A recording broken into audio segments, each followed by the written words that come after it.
توڑا جاتا ہے، جب جب بھی قرآن سے رشتہ توڑا جاتا ہے، اللہ تعالیٰ اس قوم کو ذلیل و رسوا کر دیتے ہیں۔ تو اگر اس دنیا کے اندر عزت اور مقام حاصل کرنا ہے، اپنے آپ کو منوانا ہے، اپنا وقار اگر صحیح کرنا ہے، تو ہمیں قرآن پاک کی طرف لوٹنا پڑے گا، قرآن کی حقیقت کو سمجھنا پڑے گا۔ یہ صرف مردوں کو بخشوانے کے لیے کتاب نازل نہیں ہوئی، فرمایا کہ ان تمام معجزات میں سب سے بڑا جو معجزہ ہے وہ قرآن پاک کا معجزہ ہے، اور یہ ایک ایسا معجزہ ہے جو رہتی دنیا تک باقی رہے گا۔ حضرت صالح علیہ السلام کے زمانے میں ان کا جو معجزہ تھا اونٹنی، وہ ان کے زمانے کے اندر رخصت ہو گئی۔ حضرت موسیٰ علیہ السلام کے ساتھ عصا موسیٰ رخصت ہو گیا، ید بیضا رخصت ہو گیا۔ حضرت عیسیٰ علیہ السلام کی دنیا کو چھوڑنے کے ساتھ، دنیا آسمان پر اٹھائے جانے کے ساتھ ان کا جو معجزہ تھا وہ ختم ہو گیا، لیکن نبی کی وفات کے بعد یہ معجزہ ختم نہیں ہوا، یہ معجزہ رہتی دنیا تک باقی رہے گا۔ آج بھی اس قرآن پاک کے اندر یہ طاقت ہے کہ لوگوں کے سامنے اس کو پیش کیا جائے تو لوگ اس کو قبول کرنے کے لیے تیار ہیں، اس کے سامنے جھکنے کے لیے تیار ہیں، لیکن کوئی پیش کرنے والا ہی نہیں۔ لوگوں کو اپنی نیندیں پیاری ہیں، اللہ کی عبادتیں پیاری نہیں ہیں، اللہ کسی کو چاہیے ہی نہیں۔ ہمارا حال یہ ہو چکا ہے،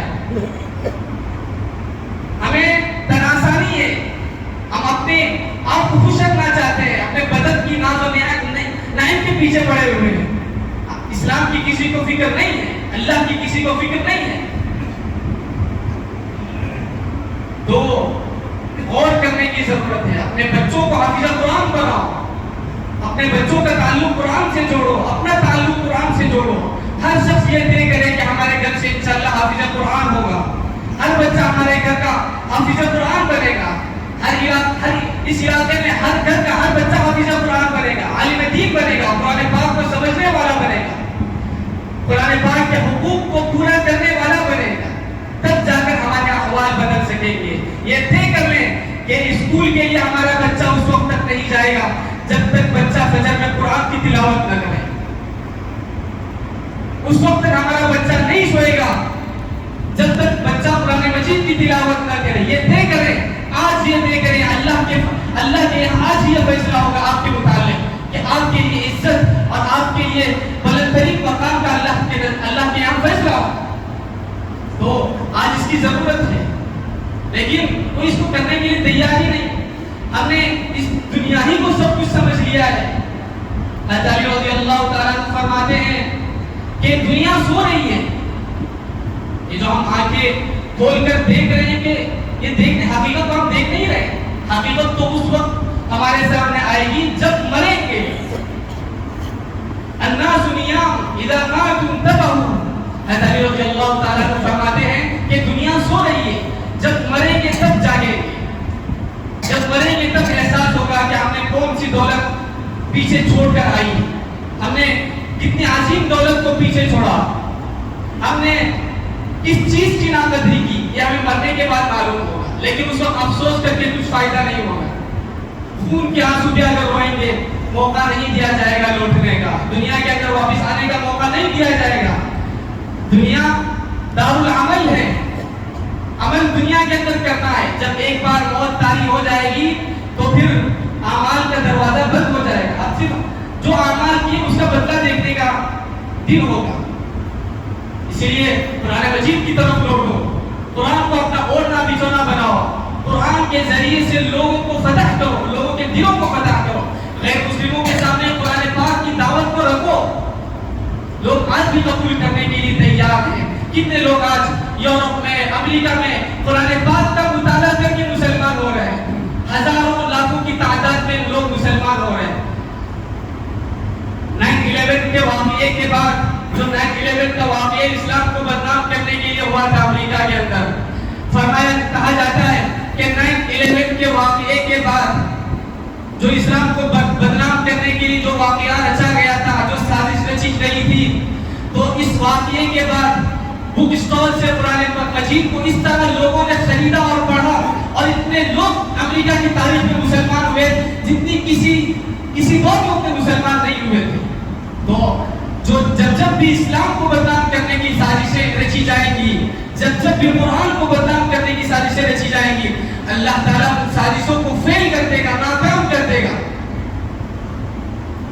لوگ خود سے مطالعہ کر رہے ہیں قرآن پاک کا، انٹلیکچوئل لوگ قرآن مجید کو پڑھ رہے ہیں۔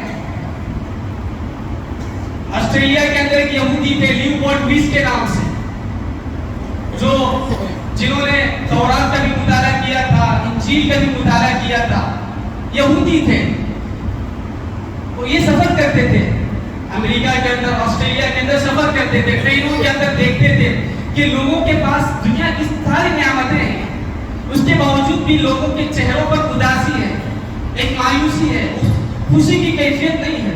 یہ پریشان ہوتے تھے کہ لوگوں کے پاس سب کچھ ہونے کے باوجود بھی لوگ پریشان کیوں ہیں، ٹینشن کی شکار کیوں ہیں، ڈپریشن کی شکار کیوں ہیں۔ تو انہوں نے ایک مرتبہ یہ سوچا کہ میں نے تورات بھی پڑھ لی، انجیل بھی پڑھ لی، کیوں نہ قرآن پاک کا مطالعہ کیا جائے۔ تو انہوں نے مطالعے کے غرض سے قرآن مجید کے انگریزی ترجمے کو لیا، اور جب پہلے کھولا تو وہ سورت ان کے سامنے آئی، الہاکم التکاثر حتی زرتم المقابر۔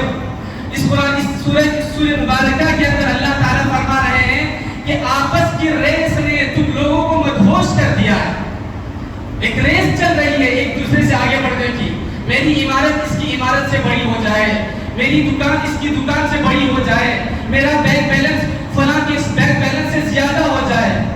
تو گویا آدمی اس ریس کے اندر مبتلا ہے، شکار ہے، جس کی وجہ سے سب کچھ ہونے کے باوجود بھی ان کے چہروں پر اداسی ہے، ڈپریشن کے شکار ہے کہ میرا اتنا بینک بیلنس کیوں نہیں ہے، میری اتنی بڑی عمارت کیوں نہیں ہے۔ اللہ کی تمام نعمتیں ہونے کے باوجود بھی ان کے چہروں پر مایوسی ہے۔ جب انہوں نے اس سورہ مبارکہ کو پڑھا تو دل نے گواہی دی کہ یہ محمد کا کلام نہیں ہے۔ محمد 21ویں صدی کے لوگوں کے متعلق ایسی بات نہیں کہہ سکتے، یہ اللہ ہی کا کلام ہے، اور انہوں نے اسلام قبول کیا۔ ایسے کتنے واقعات ہیں، اگر واقعات بتانا شروع کروں گا تو وقت نکل جائے۔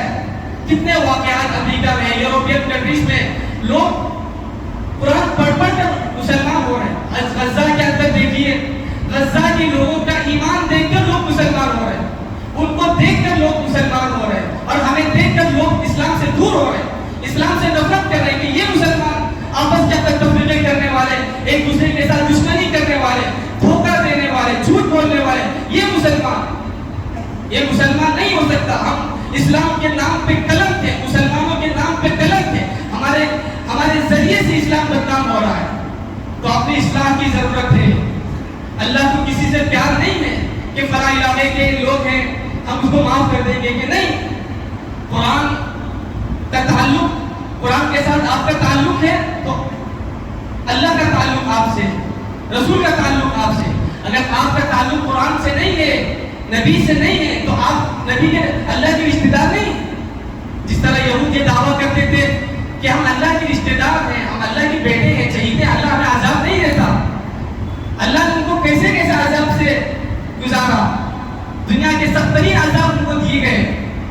اللہ سے کسی کو رشتہ داری نہیں کہ محمد سے وفا تو نے تو ہم تیرے ہیں، یہ جہاں چیز ہے کیا لوح و قلم تیرے ہیں۔ علامہ اقبال گویا اللہ تعالیٰ کے قول کی ترجمانی کر رہے ہیں کہ اگر تم نے نبی سے وفاداری کی، نبی سے اپنا رشتہ جوڑا تو ہم تمہارے ہیں۔ اگر نبی سے تمہارا تعلق نہیں ہے، تم نبی سے اپنی نبی کی طرف نسبت کرنا پسند نہیں کرتے، تو ہمارا تعلق بھی تمہارے ساتھ نہیں ہے۔ تم دنیا کی بدترین قوم ہو کر زندگی گزارو گے، تم غلامی کی زندگی گزارو گے، تم آخرت میں اللہ کے غضب کا شکار بنو گے۔ اللہ تعالیٰ اس ماہ مبارک میں ہمیں اپنی اصلاح کرنے کی فکر نصیب فرمائے، اور صحیح معنی میں قرآن پاک کو سمجھنے اور اس پر عمل کرنے کی توفیق نصیب فرمائے۔ وصلی اللہ علی محمد وعلی آلہ وصحبہ اجمعین۔